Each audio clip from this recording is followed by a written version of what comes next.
Since you can't even do housework properly, you might as well just keep working, huh? I couldn't help but get irritated by those words. Originally, it was Thomas who was against me working. Jealous of me becoming a supervisor, then hitting me up for money when my salary increased, and now telling me to keep working all the time. It's unbelievable how he thinks. So selfish. What's up? You got a complaint? If you have a complaint, then you might as well do whatever you want to. Sensing my irritation, Thomas retorted with a sullen expression. Fine, I'll do whatever I want then. Unable to stay silent, I said that and went to bed grumpy. I was furious with Thomas, but work doesn't wait for anyone. The next day, as soon as I got to the office, I requested a meeting with the director. As I had declared to Thomas, I decided to do whatever I want and take on a certain task that had been proposed before. My name is Anna. I'm 30 years old. I married Thomas, who's the same age, about 3 years ago. We don't have children yet, so we're currently a dual-income couple working hard. In the past, many people thought that women would become housewives once they got married, but those times have changed. Although we work at different companies, we're both employed full-time and help each other out with the household chores. Broadly speaking, Thomas is in charge of laundry and cleaning. I mainly take care of meals and have been trying to make beautiful dishes for Thomas since we got married. At work, I strive to perform as well as men, and I recently got promoted to supervisor. Becoming a supervisor means both the quantity and quality of work increases. However, Thomas, despite being a fellow employee, didn't try to understand my situation. We had this for dinner yesterday, right? Aren't your dinners a bit too careless these days? Please make an effort. One evening at dinner, Thomas said that. Thomas is still a general employee, a rank-and-file worker. Perhaps he felt bitter that I received a title before him, and instead of celebrating my promotion, he started nagging every day. Of course, I don't have as much free time as before, but I'm still properly doing my share of the household chores. Knowing that Thomas's complaints stem from jealousy, I have no choice but to adopt a humble attitude. Sorry, I do prepare in the morning, but it inevitably gets late preparing dinner after coming back, so I've been making side dishes in advance. Side dishes? So you're saying it's inevitable that it's the same every day? That's not what I mean. Don't make excuses. Basically, you're the one who said you take care of meals when we got married, right? The women at my company manage their households well, even while raising children. I always tell you that. I couldn't say anything. Of course there might be such people at Thomas's company, but it's pointless to compare with others. Moreover, the women Thomas often mentions is actually working part-time. Not that I look down on part-time work, but being equated like that feels somewhat off. I'm sorry. Well, I'm gonna forgive you because I'm kind, haha. Thomas starts eating again as soon as I apologize. I wish he would eat without saying anything if he's gonna eat anyway, but there's no helping it. When I talk about Thomas to a friend, they tell me to think of it as practice for parenting. Indeed, even without children, looking at Thomas does make me feel like I'm dealing with a child. I've no choice but to flatter him with a humble attitude. Oh, right, you did the laundry, didn't you? Thank you. Huh? Oh, yeah, of course, huh? That was the deal. You know, without me the house wouldn't function, haha. I swallowed what I wanted to say and praised Thomas. Thomas seemed pleased with that. Indeed, Thomas does his share of the household chores as agreed, but when it comes to laundry, he doesn't look at the care labels or use a net. He just throws everything in and pushes one button to wash and dry. So occasionally, Thomas complains about clothes shrinking or getting pilled. If that counts as properly doing the chores, I wonder how well I'm actually managing. But I never voiced my dissatisfaction. The one time I did, it led to a huge fight. Why didn't you quit your job and do everything yourself? That's why I said it when we got married. I should have never listened to anything you said. Just like Betty told me.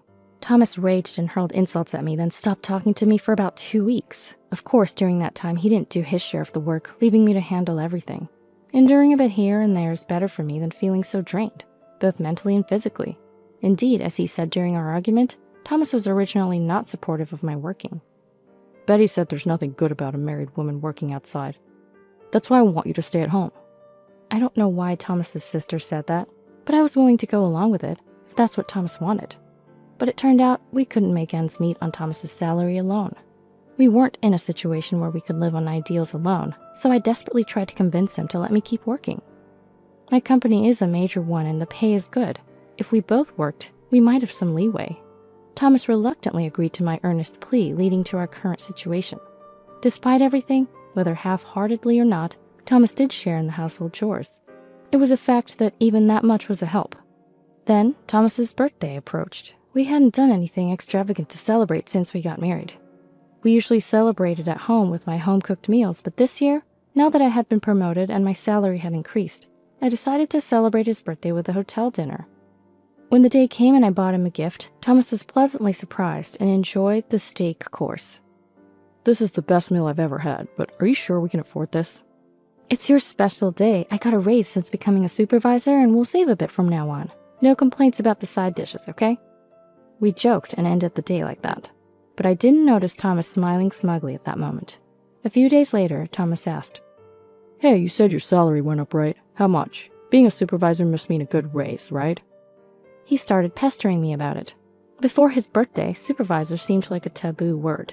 Neither of us would mention it, but as soon as he heard about the raise, he quickly changed his tune. Being a supervisor is amazing. It's all because you worked so hard. He started praising me like that. At first, I couldn't keep up with this sudden change and just gave a wry smile to brush it off, but he was insistent about the salary. I continued to completely ignore it, but when I kept ignoring him, What's the matter? Got too cocky becoming a supervisor? You must be looking down on me. A mere employee at a small to medium-sized company. He sulked. It was just a splurge for your birthday. We're not rich, so stop talking about money. I finally snapped, and that put an end to his persistence, but it was clear that Thomas was fixated on my money. If I knew it would come to this, I wished I hadn't become a supervisor, or even celebrated his birthday. There was a bit of regret, but it wasn't all bad. After becoming a supervisor, I was entrusted with a significant project. Though it meant more overtime, Thomas was supportive. You're a supervisor and busy with work. I'll do what I can. He started preparing dinner, even if it was frozen meals. Even if it was because of his fixation on money, his cooperation made that birthday meaningful, perhaps. And when the project finally settled down, Thomas asked with bright eyes, So? You're busy, so you must be getting a special bonus, right? I was surprised by his question. No, why would there be one? I said wearily, astonished. Then Thomas exploded. What? Months of overtime and no bonus? What was the point of me helping then? What a crappy company. I didn't have the energy to argue back. The point of helping? Is there supposed to be a meaning behind a couple's cooperation? The thought of him belittling someone's company was unbelievable. That was the moment I couldn't hold back anymore. What? I thought I was grateful for your help, but this is what you think? I'm disappointed. In response to my retort, Thomas fired back, and then I retorted again, leading to a full-blown argument. Enough! Let's stop. I'm tired and going to sleep. I forcibly ended the conversation like that. After that, I couldn't even stand to look at Thomas's face for a while. Sometime later, I had to go on a business trip. We hadn't spoken since the argument, but I had to let him know since I would be away from home. I'm going on a business trip for 2 nights and 3 days, so please take care of things while I'm gone. I said that, but Thomas, perhaps still angry, didn't respond. Without making up, I left for my business trip. Busy with work for 3 days, I found myself wondering how Thomas was doing during my free moments. Was he eating properly? I was worried, but too prideful to make contact. The time apart allowed me to cool off. Planning to apologize when I got back, I finished my 3 days of work, bought some delicious souvenirs, and headed home. I'm back. But as soon as I entered the house, I sensed something was off. There were many unfamiliar shoes in the shoe rack, and there was the smell of cooking, not from frozen food, unmistakably the aroma of a home-cooked meal. Thomas can't cook. I rushed into the living room. Oh, Anna, welcome back. Betty, what are you doing here? To my surprise, it was Thomas's sister Betty standing in the kitchen, visible from the living room. On the couch, lounging as if it was the most natural thing in the world, was Thomas's niece, Lisa. It didn't look like just a visit. It seemed like our house had gained extra belongings. Even this couch wasn't here before I left for my trip. I stood dumbfounded at the entrance to the living room, unable to comprehend the situation. Dinner will be ready soon, said Betty nonchalantly. While I couldn't take my eyes off her, I approached Thomas, who was sitting in a living room chair, and spoke to him. What's going on, Thomas? As if it's a big deal. I decided to live with Betty and Lisa. The move's already done. Thomas said it as if it were the most natural thing. That's what's going on, so please be nice. Betty added with a smile, but I couldn't bring myself to smile, moving in their stuff without asking, deciding to live together without consultation. Wait a minute, you can't just decide that on your own. What's the problem? You're always too busy with overtime to do any housework anyway. It's better if we live together and Betty takes care of the house. Thomas retorted to my attempted objection. Betty had Lisa at 20 and divorced a few years later. Since then, she had been a single mother raising Lisa, now 18, on her own. I knew this, and I knew Thomas was fond of his older sister Betty, but I never imagined it would lead to us living together. "Come on, Anna," Betty said without any hesitation. "Nice to meet you," murmured Lisa quietly. My head hurt, but there was no way I could accept the situation so silently. "I'm sorry, but I can't live with you all," I stated clearly. However, Thomas laughed at me as if it were a joke. "Why not? Since you can't even do housework properly, you might as well just keep working." I was irked by his words. Originally, it was Thomas who opposed me working. Jealous of my promotion, then mooching off me when my salary increased, and now telling me to keep working. It was unbelievable. So selfish. "What's up? Got a complaint? If you have a complaint, you might as well do whatever you want, too." Sensing my irritation, Thomas retorted with a scowl. "Fine, I'll do whatever I want then." But I was the one who wanted to be angry. Unable to stay silent, I said that to Thomas. After that, there was no more conversation between Thomas and I went to sleep. Betty and Lisa, having apparently given up their own home, naturally moved their bed into our home and slept here. The room that was supposed to be for children had been turned into their room without my consent, and I was more saddened than angry. Yet, work doesn't wait for anyone. The next day, as soon as I got to work, I requested a meeting with the director. I decided to take on a task that had been proposed before. "That's great. I'm grateful you're taking it on." "It's a good opportunity, so I'll do my best for my own sake." After making a promise to the director, I immersed myself in work. I found it better to be at work than to go home, unable to forgive Thomas. A few days later. "Hey Anna, how long are you going to sulk? Just come back already." Thomas sent that message to me. I had been going home, but only when everyone was asleep, and I left before anyone woke up. But for the past few days, I hadn't even been going home, because I had found a new place to live. "Come back, I can't just do that right away," I said, laughing. "Can't do it right away, what do you mean?" "I'm in Italy right now. It's the middle of the night here. Plus, Betty's there to take care of the house, right?" "Huh?" Thomas paused, taken aback by my yawning reply. It was night for Thomas, but it was already the middle of the night over here. Coming back from work to this conversation with Thomas was just exhausting. Finally getting it, Thomas suddenly raised his voice. "What? Italy? You went on a trip without telling us?" "It's not a trip. I've been living here for the past 3 days." "What are you talking about?" But my next words seemed to confuse Thomas again. Had he forgotten what he said about doing whatever I wanted? I could almost see him gaping over the phone, and I said, laughing, "What I mean is you said to do whatever I wanted, and I said I would. So I accepted the Italy assignment that had been offered to me before. They've prepared a condo for me to live in, and it's a beautiful place." "You know there's a limit to doing whatever you want. It's about our life together, and you decide on your own."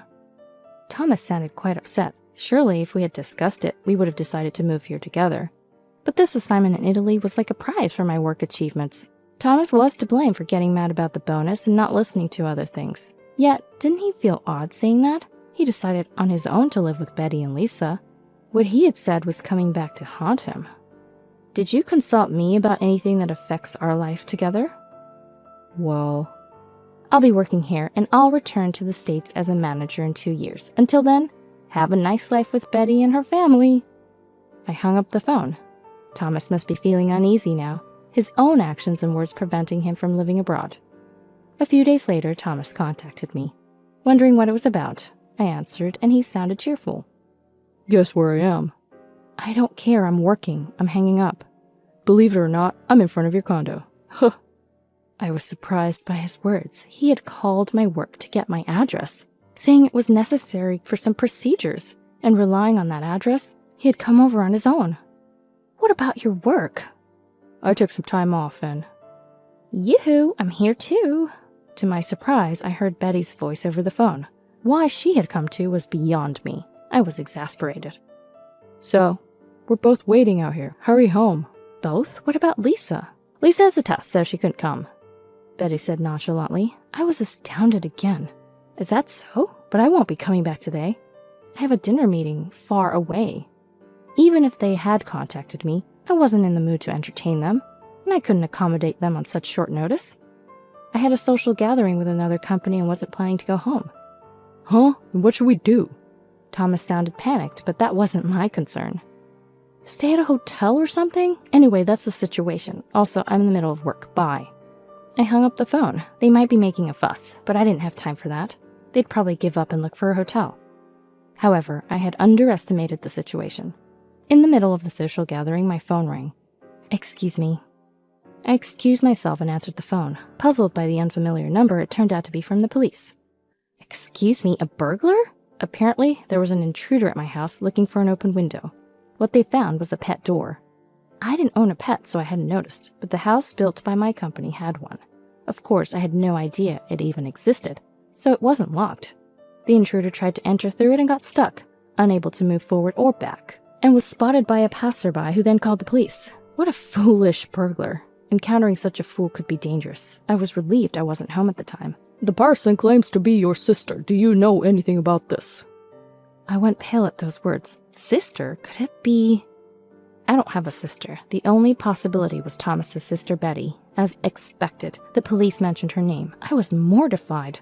Unbelievable that she tried to force her way in through such a small entrance, making even family relations embarrassing.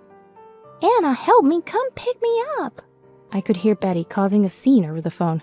What a nuisance. Though I could have gone to pick her up, I told the police. She may be my sister-in-law, but I can't forgive her for trying to break into my house. Please investigate thoroughly what she intended to do in my home. The police responded to my complaint. Betty was severely reprimanded. However, since she didn't speak Italian, there was a lot of confusion and stress, leading her to break down crying. You must not cause trouble for your sister anymore, a police officer told her in simple English. Okay. To which Betty tearfully repeated. Getting caught by the police in Italy must have been a good lesson for her. Out of a desire for her to truly reflect, I didn't go to pick her up on the day she contacted me. The next day, thinking she might have reflected, I went to pick her up, and Betty broke down crying in relief at the sight of me. Where was Thomas during all this? Only Betty was caught. Thomas was probably relaxing in a hotel, which I hadn't really considered. It turned out that while Betty was being arrested, Thomas was enjoying a meal alone, believing Betty would bring money from my house and splurging at a restaurant. He was oblivious to Betty's arrest, ended up getting drunk, and fell asleep at the restaurant. The restaurant, troubled by an unresponsive Thomas, called the police, and he woke up in an unfamiliar police station. However, since my house and the restaurant were in different jurisdictions, Thomas was taken to a different police station. My wallet, my passport, where's my phone? Unfortunately, while passed out, his bag was stolen, losing his wallet, passport, and phone. Unable to speak Italian and arrested for dine and dash, Thomas was unable to ask for help and ended up in police custody. This was discovered after Betty was released. Where's Thomas? Betty's troubling question was the first time I realized Thomas was missing. After hearing the details and following Betty's story to the restaurant, I learned from the owner that Thomas had been taken by the police. Betty, Anna. When we visited the police station, Thomas, pale-faced, broke down crying at the mention of our names. I sighed at the déjà vu. I explained the situation to the restaurant owner, paid the bill, and apologized. Though a theft had occurred, the owner, feeling sorry for Thomas, decided not to press charges for the dine and dash. But what followed was a hassle. We had to go through the lost passport procedures and contact the embassy. Because of Betty and Thomas, I couldn't work properly for several days. When I was about to explode with frustration, Thomas said, "Oh, I thought it was all over, but I'm glad it worked out." Really glad. Let's go back to Emma's place for now. I lost my temper at their carefree words. Good? It's not good at all for me. After causing so much trouble for others, how can you say it turned out well? Sorry, but go back to your own house and don't ever come here again. Silenced by my fury, they both fell quiet. But I'll be filing out the divorce papers this weekend. Divorce? Thomas shouted. Betty, standing beside him, was shocked, looking back and forth between me and Thomas. There's no benefit in continuing a marriage with you. Betty moves in uninvited, gets arrested in Italy without speaking a word of Italian, and interrupts my work. It seemed they finally understood the gravity of my anger. Heads bowed, they remained silent. And passers-by laughed at the sight of two adults being scolded by a woman. But my anger was far from settled. So I'm divorcing you. You have no objections, right? Having been rescued from the police by me as a thank you, I deserve to live my life freely, right? Yes. Thomas reluctantly agreed, deeply reflecting on his actions, and quietly responded. Thomas initially applied for a 4-day leave from work. However, due to the arrest and lost passport, he missed his return flight by a wide margin. Without a cell phone, he couldn't extend his leave. Thomas had completely forgotten about work amidst his own troubles. Furthermore, he hadn't shared any info about his current project, planning to take all the credit. His delayed return and lack of communication led to a missed important meeting, resulting in the termination of all deals with that client. Despite the circumstances causing significant losses to the company, got Thomas fired. Betty, infuriated by this, had a huge argument with Thomas. Originally, quitting his job and moving in as a housekeeper was akin to what he did. However, Thomas ended up divorcing me and resigning from his job. With no breadwinner, that house now seems to be the site of constant fierce arguments.